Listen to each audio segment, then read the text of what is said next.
آج 5 اگست 2024 ہے۔ آج سے 5 سال پہلے 5 اگست 2019 کو وہ واقعہ پیش آیا تھا جس نے جنوبی ایشیائی سیاست کو بڑے عجیب سے انداز میں چینج کر دیا تھا۔ میں بات کر رہا ہوں اس قانون سازی کی جب مودی سرکار نے مقبوضہ کشمیر سے آرٹیکل 370 اور آرٹیکل 335A کو ختم کر دیا تھا۔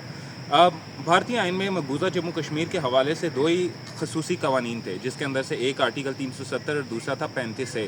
ان کے تحت کیا تھا؟ ان کے تحت مقبوضہ وادی کو ایک خصوصی حیثیت حاصل تھی، ان کا جھنڈا الگ تھا، ان کی جو رسوم و روایات ان کو کسی حد تک تحفظ حاصل تھا، اور وہاں پہ کوئی بھی بھارتی شہری جا کے بس نہیں سکتا تھا، وہاں پہ زمین نہیں خرید سکتا تھا، وہاں پہ کشمیری خواتین سے شادی نہیں کر سکتا تھا، یعنی ان کی آئیڈینٹی مور اور لیس علیحدہ تھی۔ لیکن ہم جانتے ہیں 1985 کے اندر جب بی جے پی کا پہلا انتخابی منشور سامنے آیا تھا، اس کے اندر سے 3 نکات تھے جو آلموسٹ وہ تینوں اچیو کر چکے ہیں یا ان کی طرف بڑی تیزی سے پیش رفت جاری ہے۔ پہلا تھا اس کے اندر بابری مسجد کی شہادت، رام مندر کا قیام۔ اس سال 22 جنوری کو رام مندر کا افتتاح کر دیا گیا تھا ایودھیا کے اندر، مشن اچیو۔ اس کے بعد سیکنڈ تھا پورے بھارت کے اندر یونیفارم سول کوڈ کا نفاذ اور اقلیتوں کے آئلی قوانین کا خاتمہ۔ اتراکھنڈ کے اندر کمیٹی بن چکی ہے، اتر پردیش کے اندر بن چکی ہے، مدھیہ پردیش کے اندر بن چکی ہے۔ پورے انڈیا کے اندر یونیفارم سول کوڈ لاگو کرنے کی طرف پیش رفت جاری ہے۔ اور اس کی جگہ جو تیسرا نکات تھا وہ تھا آرٹیکل 370 کا خاتمہ اور مقبوضہ کشمیر کو بھارت کے اندر ضم کر لینا۔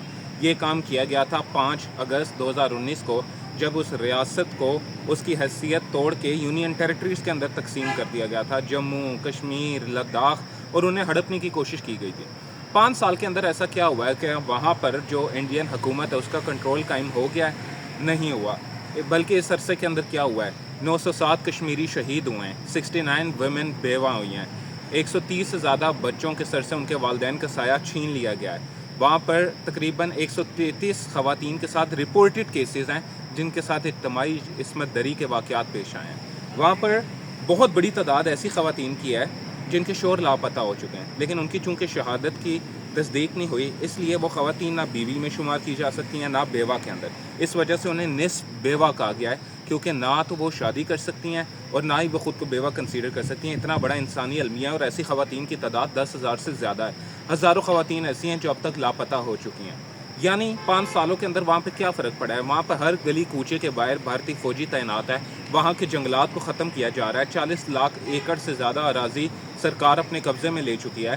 وہاں پر جو معیشت ہے اسے رپورٹڈلی یعنی فگرز کے مطابق $7 ارب سے زیادہ کا نقصان پہنچ چکا ہے۔ وہاں پر اتنی بڑی تعداد میں فورس ڈس اپیرنسز ہو رہی ہیں کہ پتہ ہی نہیں چلتا کیا ہو رہا ہے کیا نہیں۔ وہاں پر AFSPA armed forces special powers act, TADA, POTA, UAPA اور PSA اور NSA، ان قوانین کے تحت لوگوں کو جیلوں میں بھر دیا جاتا ہے۔ صحافت وہاں پہ دم توڑ چکی ہے۔ ہم نے آصف سلطان اور اس طرح کے دوسرے لوگوں کے بارے میں پڑھا، وہاں پر سماجی سرگرمیاں رہی کوئی نہیں ہے۔ تو ایسے کے اندر آپ کیا سب کا ساتھ سب کا وکاس کا دعویٰ کر رہے ہیں؟ وہاں پر لوگوں نے آپ پھر انجینئر راشد جیسے جو حریت پسند ہے، جو ان کے لیے آواز بلند کرتے ہیں، ویسے لوگوں کو الیکٹ کرنا شروع کر دیا، حالانکہ وہ کسی پارٹی کی طرف سے بھی نہیں کھڑے ہوئے تھے۔ یعنی اس کا مطلب ہے لوگوں کے اندر ریزنٹمنٹ واپس آ رہی ہے۔ آج کے دن کے حوالے سے وہاں پر جگہ جگہ پوسٹر لگے تھے کہ ہم مر تو جائیں گے لیکن ہم جدوجہد آزادی کا راستہ نہیں چھوڑ سکتے۔ سو بہرحال یہ وہ چیزیں ہیں جن کے اوپر بات کی جانی چاہیے۔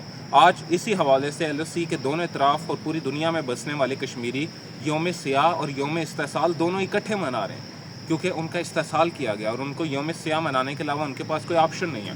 ہمارا آپ کا ان ویڈیو دیکھنے والوں کا بھی ایک فرض ہے کہ جو ہم سارا دن سوشل میڈیا پہ اپنا ٹائم ضائع کرتے ہیں، وقت ضائع کرتے ہیں، پیسہ ضائع کرتے ہیں، انرجی ضائع کرتے ہیں، اپنے دن کا کوئی چنک نکالا کریں اور ایسے جو مظلوم خطے ہیں ان کے بارے میں آواز بلند کیا کریں، چاہے وہ غزہ ہو، چاہے وہ مقبوضہ کشمیر ہو یا کوئی دنیا کی ایسی جگہ ہو، کیونکہ یہ آپ کا ہمارا فرض بنتا ہے۔ آج کا دور وہ نہیں ہے کہ کوئی اٹھے گا اور وہ وہاں کی رپورٹس باہر لے کر آئے گا ایسی جس کے بارے میں کسی کو پتہ نہیں ہے اور پوری دنیا اس کے اوپر توجہ دے گی۔ آج کے دور کے اندر جو چیز ٹرینڈ چلتی ہے، جو چیز سوشل میڈیا پہ سب سے زیادہ دکھائی جاتی ہے، وہی چیز باہر جاتی ہے دنیا کے سامنے، اسی کے اوپر ایکشن ہوتا ہے، اسی کی مذمت کی جاتی ہے۔